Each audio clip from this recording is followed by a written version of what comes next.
Oh, okay. Welcome once again, everyone, to the Diamond Jubilee 75th anniversary for Camp Hi-Sierra inaugural kickoff meeting, where we will be talking about all the fun stuff that is coming up for this summer. We will also answer any questions towards the end. If you are indeed attending this meeting, congratulations, you have qualified your unit for the early bird deadline fee, which is going to give you hopefully a nice discount if you haven't already received it. Make sure that you let me know you are the person who attended for your unit, if that is one of the main reasons that you're attending. Hopefully it's not. Hopefully you're attending because you also want to learn about all the cool stuff we're going to do this summer. First thing I'm going to talk about is, if you look at the top there, that is in a picture of climbing that was actually done near camp. I wanted to highlight that picture so that you could see the amazing location that camp is in. We don't quite have those views in the heart of camp, but we do have some pretty good views nonetheless. We're going to move on to the next slide. Oh, there we go. So we're going to have all sorts of special program for the Diamond Jubilee. Diamond Jubilee. It's going to be celebrating our birthday in style. The first thing is that we're going to have weekly birthday parties. So we're going to have a weekly separate celebration where we have a pretty nice dinner, pretty fancy dessert, possibly with a cake and all of the accoutrement that will be going with that. We're going to definitely have themed Diamond Jubilee open program. Last year we had a fantastically successful open program session. We're going to be doing some things specifically themed around the 75th anniversary, diamonds, sort of stuff like that. It's not quite gold, which is, we're in the gold mining country. We're not in the diamond mine area, but maybe we'll make some allusions to mining some diamonds and things like that. We are in the heart of Motherlode. So we're also going to have some unique Saga awards. If you've been to Camp Hi-Sierra before, you know that the Saga is one of the cornerstones of camp, and one of the ways that folks who come back from one year to the next year really tend to get involved. We're going to have some special awards that are only available this year during the 75th anniversary for the folks that are invested in that. We're also going to have special guests and alumni each week, where we're going to find some folks. I'm actually meeting with them later this week. We're going to organize them coming up to camp, bringing some of their memorabilia that they had from when they were a camper or when they were a staffer 20, 30, 40, 50, 60 years ago, and have them talk to the youth who are interested. And we're also going to have a special commemorative Hi-Sierra patch and rocker. You can see an example of that patch in the upper corner. There's going to be a bigger version of that later. That is the draft version of the patch that we have going for right now. And there's going to be some additional stuff as well. Presents. Camp got a whole bunch of presents, and we are super happy to share them with everyone. The first one we're going to talk about is the new observatory. We also had some new sailboats, and we're going to get a new rifle range and cowboy action shooting range. And we're going to have continued expanded open program, more tie-dye, more fun. As you can see, the two pictures of folks there on the right hand, they're wearing fantastic tie-dye shirts. That was the most popular activity that we could have ever dreamed or imagined last year. We had to order extra tie-dye base shirts 3 extra times. And so we're definitely bringing that back. We're adding in all of the ones that were successful. We're going to rotate in some new different open program activities. Definitely things like the Miwok Indians coming into camp and presenting. We know that that was very popular for everyone who attended it. The new observatory, as you can see by these fantastic pictures of the base model, we are going to be building a brand new professional observatory at camp. As far as we know, we are going to have the only one like it at a scout camp in California. It is going to have a professional telescope, which we have just now started to purchase, which is very, very, very expensive, but also very nice. And part of that is it's going to be computer assisted. As you can see in the computer models, there's a computer set up there, which means the kids aren't up there cranking the telescope to different places or trying to sight it and find constellations or things like that by hand. They get to put in some coordinates into the computer, and it also allows us to take pictures. And as you can see, we have amazing dark skies up at Camp Hi-Sierra. So you see that picture that was taken by one of our staffers, Dawson Summers. over this last summer, and he has a very nice camera. And he set up that exposure, and that was actually taken from the flag meadow. And we're going to be having a great opportunity to take similar pictures and really improve the astronomy merit badge, but make it more than just a merit badge, make it an overall memorable experience that the youth will have at camp. We don't have just a new observatory. We also have, some new boats. So I'm going to show you the aquatics video. This is the previous aquatics video.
Okay, so as you could see from that at the very beginning, you got to see the sailboats at Pinecrest Lake, and they were not tiny, but they were a little small. That's on purpose to make it easy for the kids to learn how to sail, and when they capsize them, because they will capsize them, to make it easier for them to write them.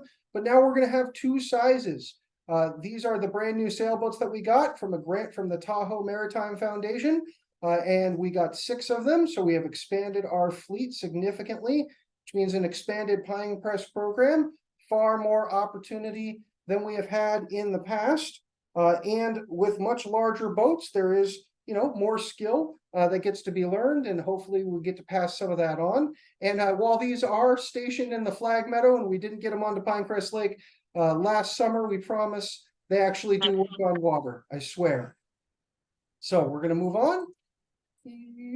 Oh, here we go. We get another video.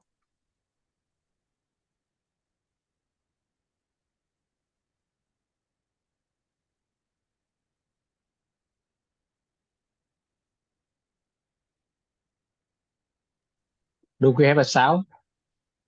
So that's John Stevenson, and he's the rifle range director. If you could just mute yourself for the moment, that would be fantastic. And that was 2022. That's the shotgun range. And then, this is the shooting sports video for all of the ranges.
Okay, so as you can see, that was our old range where we do rifle, shotgun, and black powder, and we're going to be replacing that old range, which has now been torn down, with a brand new rifle range building.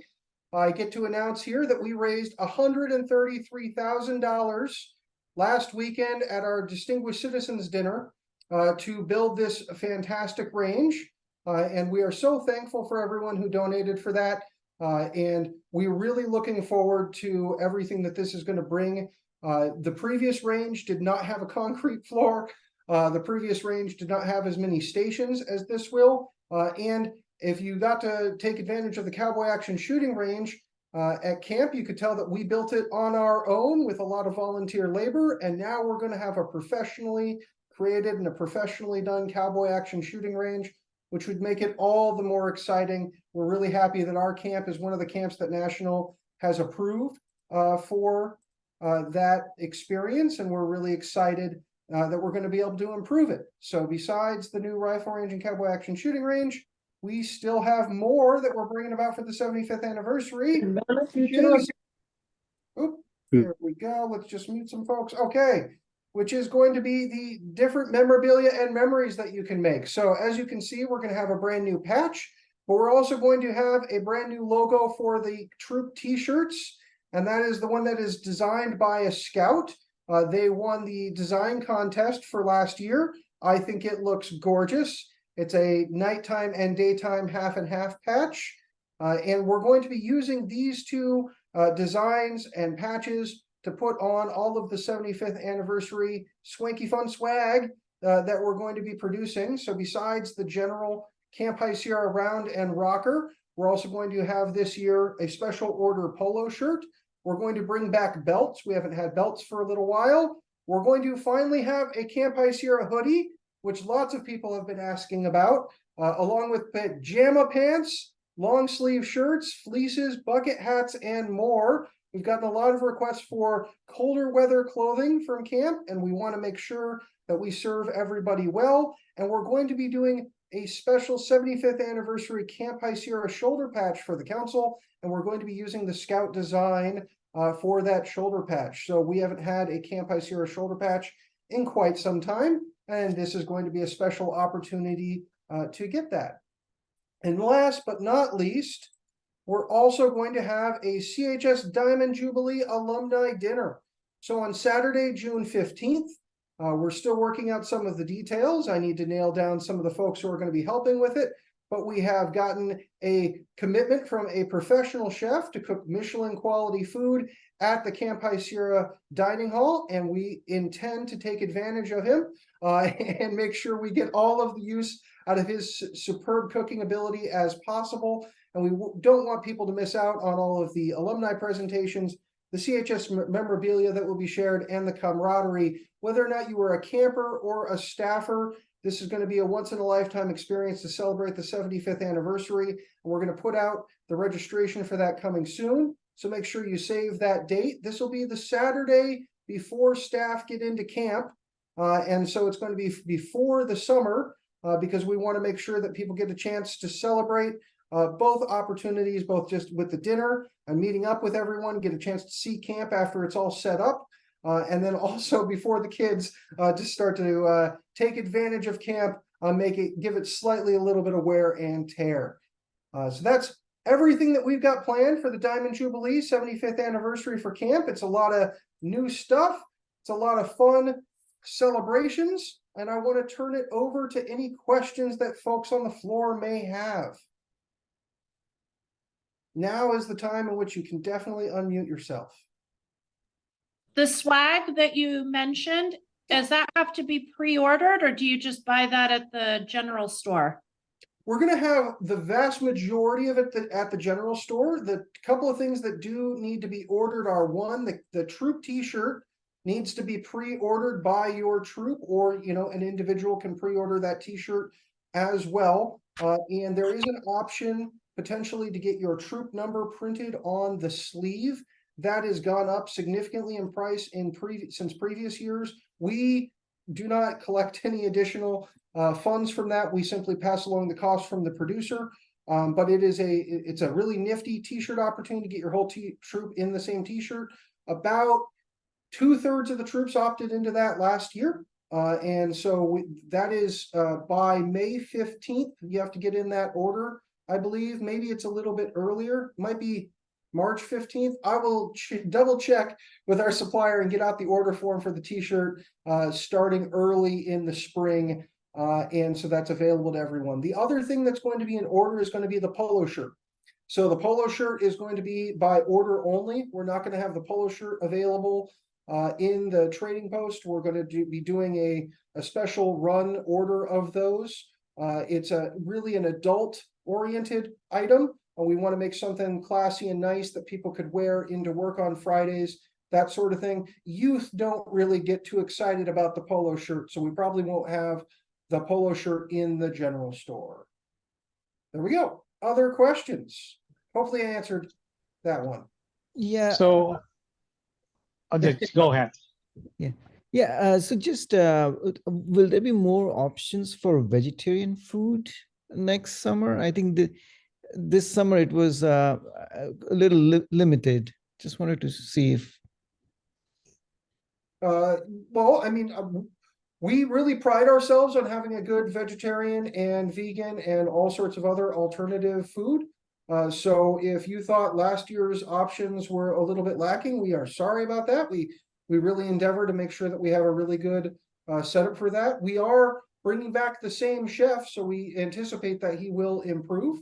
And we have a lot of the same folks on board.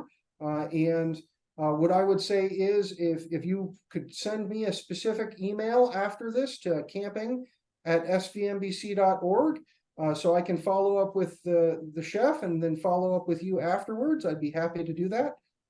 If variety and not quality is the issue, I am happy because we can definitely get you more variety of food. And once again, we pride ourselves on having a good kitchen where we make things from scratch. We do not heat and serve. Okay, thank you so much. Yeah, I can follow up with the email. Yeah, absolutely. Okay, I am happy to tackle that. And if you have any suggestions, by the way, if anyone is like, you should serve this dish at camp, let us know. We're happy to take suggestions. great. And what was the email address once again? Sorry. Camping Uh-huh. at svmbc.org. And that's the email address that you can get a hold of our team at. It goes to all 3 members of the management team for the council. And you can also send an email to chs@svmbc.org. If you have a camp specific question, that goes to our camp director, Bruce Lee, and myself, as well as my supervisor, Diane Betts. Thank Or you you so can just much. email me directly. My email is Dylan, DYLAN, Hendrickson, HENDRICKSON @scouting.org. And I didn't introduce myself. I just jumped into it, but I'm the camping director for the council. So I am the person to tackle all the questions. Excellent. Thank you so much, Dylan. Appreciate that. Absolutely. Thank you. Just to, So, just go, so go ahead. just to confirm, the observatory and the new shooting will be available for the campers in 2024? That is the plan. We have torn down our previous rifle range. So if we don't get it built, then we will be very sad. But yeah, everything should be available. Everything is planned everything is relatively on track as we speak right now. We're literally in the process of buying the $17,000 telescope. So we're planning to have everything unveiled and ready for this summer. So I have a question for the new program there. Do Scout have to raise a medic badge to join, or they can walk in to do it? So for example, it's a shooting, they need to have the medic badge, whatever the medic badge that I don't remember, to fight rifle shooting something. Oh no! So they can shoot during free shoot. They do not need to sign up for the rifle shooting merit badge or the shotgun shooting merit badge. There's a free shoot time period during the afternoon. We keep the morning available and open for the merit badges so that the youth and the merit badges can qualify. But the afternoons there's open shooting time, and in the evenings after dinner we do open shooting time as well. A lot of the time the black powder shooting happens after dinner. Because, and as far as I'm aware, we are the only camp in California, let alone the country, where you can pour your own lead shot 50 caliber musket ball in the morning and then shoot it up at the range later that evening. And part of that is because, you know, we want to make sure that program is set up that way. It'd be weird to make your musket ball after black powder shooting. Yeah. So for similar for the other for the observation that if they don't get the telematic path, they still have the free time to look at it, right? Yeah, so we're going to have astronomy. We still have just like right now we do star parties where we go out and we do viewing of the stars in the fields that is not related to the astronomy merit badge. There's an opportunity for the youth who are not taking the merit badge to utilize the facility. Obviously, if you are in the merit badge, you're going to get more time utilizing the facility, but there's going to be open times for everyone to use it. The sailing is the one where if you're not signed up for the merit badge, it'll be a little bit difficult. You'd probably need to, I mean, it's a longer time period in the afternoon. We normally don't have youth who aren't taking the merit badge going, but if you've already earned the sailing merit badge, you are more than welcome to go to the sailing program again. We are happy to have people double up if they've already earned the badge, but you know, it's a lot harder to go for a single day for sailing because it's a 2-hour block in the afternoon. So you would be missing 2 merit badge sessions potentially if you were just going for a single day. Does that make sense, hopefully, to everybody? Yeah, thank you. Yeah, okay. More questions, that's what I'm here. What time will you start the night viewing for astronomy? Normally the night viewing for astronomy starts when it gets dark, but also when the night sky has rotated a little bit. So star parties are anywhere between about 8:30 and about 10, depending on if it's getting dark yet. So I would say that normally they're around 9 to 10. You meet in the field. They take about a half an hour to an hour. I'd say with the observatory, they're going to take a little bit longer because it's not going to be a building designed to have the whole camp show up and use it at one time. So we're going to have smaller groups go in and rotate through. But it should be, you know, we'll probably have a counselor talking to the group out before the telescope, outside, before we cycle the groups in. And we'll go back to the slide of the observatory here real quick. Or if it's let me, come on, back. One of the nice things about the observatory is even though it's a smaller building, we planned for scout usage. And so the door that's kind of swinging open, that's been remodeled to be a barn door style sliding door. And then also you'll see that there's a door leading out right here. And there's another door here. That's the door leading in. And so there's throughput access to the room that the telescope is in. So that there's going to we'll be able to have people going in and out in different ways. We're also going to, you know, have a red light in there so that hopefully people don't ruin their night vision when they're using the telescope. We have a volunteer who is very passionate about this and been plugged into this project for a long time. He made the lead gift that is making it possible.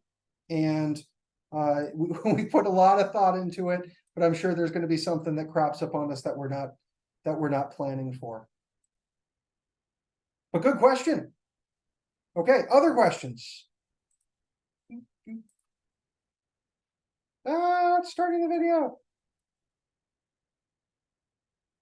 Hi, quick question. So this was our first year at Camp Hi-Sierra, and we didn't necessarily get all the merit badge sign-up options that we had signed up for. So do you have any like strategies or do's and don'ts that you might be able to share? Yeah, And some so of the ones that we did sign up, like for example, I think there was some water activity, which they were not able to do because of the temperature. oh, okay, yeah, the when it got really cold, yeah. So there's a couple of things. One, right, if you have Okay, let's tackle those kind of as we can. First thing, we're making merit badge signups easier because we are modernizing and updating. We're moving away from our previous signup software, which was Tentaroo, to Blackbug. Any of the people who have gone maybe to another camp and used Blackbug software before, the thing with Blackbug is instead of one person signing up for things, you as the unit leader can choose to let all of your parents be responsible for their youth's individual signups. That may or may not relieve some of the pressure that you're talking about. We've talked to units and they say that in general, they prefer to do it that way so that not everything's being routed through one person. If you've got a smaller unit, I'd still suggest routing it all through one person, but that's me. What week you're going to camp really judges how much merit badge availability there is. If you can convince your troop that going the 4th of July week is not something that is a bad thing, but a good thing because you get to celebrate the 4th of July at camp, that is the week that will always have the most merit badge availability. It is always the least attended of any week at any camp, and it basically means that you get whatever merit badges that you want during week 2 / the 4th of July week at our camp. The next suggestion on this would be is to have the youth prioritize the merit badges that, you know, create a priority system. Since we're opening it up to all individual families, if you want to do that, I would suggest that they go in and they sign up for the ones that are important first and the ones that are also popular. So just because they really, really want forestry doesn't mean that they should sign up for forestry first. And that was some of what was happening last year. I have no idea why. No idea why the backpacking merit badge and the camping merit badge were so extremely popular last year. Camping had been very poorly attended for the previous 3 years where because we track all this data. So we had trimmed camping down to only 2 sessions. And then for whatever reason, one of the weeks last year, we had 60, 70 people that wanted to take camping. I think their troops must have done work on the partial merit badge at home or something like that. If your troop is planning on something like that, let us know. We are planning to surge staff certain weeks this year. So if we are looking at the same, oh my gosh, we've got 40 more people signed up for this merit badge than we planned. How do we deal with this? We are planning to have extra staff who are more flexible to be able to shift into those positions. I have to be able to hire these folks. So I have to find the experienced staff that are out there and hire them into this position, but we are planning on that. It's something that we're definitely working on. And then for aquatics, my main suggestion there would be if you have any youth who are very small and are very slight, but they're still planning on doing aquatics merit badges at camp, make sure they bring a wetsuit. The vast majority of aquatics merit badge requirements can be accomplished while in a wetsuit. It's only the unassisted swims and unassisted rescues that can't be done in a wetsuit. But a lot of the times the scouts think, oh, to do the requirements in the merit badge, I can't be wearing a wetsuit. I have to have no assistance. And that's only true for things where it's specifically spelled out that way. And so that would be my suggestion. Will the cooking merit badge be offered? Oh, I'm sorry. Was that everything? Hopefully, I think that was Neha. Yes, that was very helpful. Thank you. Glad I could help. So will the cooking merit badge be offered? The main answer to that, and I know people won't want to hear it, is if I can find the quality staff member to teach it. I don't want food poisoning, and 12-year-olds, 10-year-olds, and 11-year-olds are not great at food safety and food handling. And so having the right staffer to watch that, who has cooking experience and who knows how to enforce the food handling and the food safety is important. We do have the facilities and the ability to put on the cooking merit badge, but we have not had the right expert staff member. And that's not something where I want to put it in the hands of a junior staffer who may or may not know how to wrangle that. So the answer is we hope to be able to offer it, but I would not count on it being offered. If it is offered, it will of course be a partial. You cannot complete the cooking merit badge any longer at camp since they changed the requirements. We would be doing the camp portion of the cooking merit badge. But it's all contingent on the staff interviews that are happening next week and the week after that. And that's a good kind of segue, which is we are doing staff interviews a week from this Saturday. And then the week after that, or I believe that maybe this Saturday, we're doing them coming up. 17th is the first one. And then we're doing another one a week after that. So if you have anyone who is interested in working on camp staff that is a member of your unit as a CIT, as a volunteer, or as a full staff member, please encourage them to apply now so that they do not miss out on the initial round of interviews.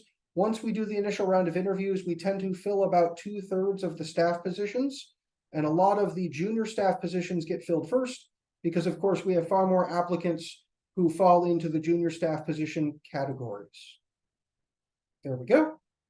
Any other questions for scouts who already have the swim test? Yes, they do still need to do the swim test. That is something where anyone who comes up to camp, because camp is a different environment than the previous places they might have been, we're at 5,000 feet elevation. And of course, it's going to be warmer in the summer. We ask that people do take swim tests at camp to do swimming at camp so that we know that they're good to go in that environment at that altitude. The first day of camp, we do the swim checks for everyone who is in the merit badge sessions. If someone has done a swim check in 2024 prior to coming up to camp, we will consider it and probably take that swim check if your troop went and did them at a pool. But it's honestly not up to me. It's not up to the camp director. It's up to our aquatics director and how comfortable they are with the youth swimming ability, but also where and how the swim check was done and administered. I would encourage them to accept pre-camp swim checks, but it's up to that individual and whether or not they feel it's safe. More questions, and you can put them in the chat as well. I'm finding that now. There we go. I'm going to stop the recording in case there are people who are worried about asking questions that are getting recorded. Thank you so much, everybody.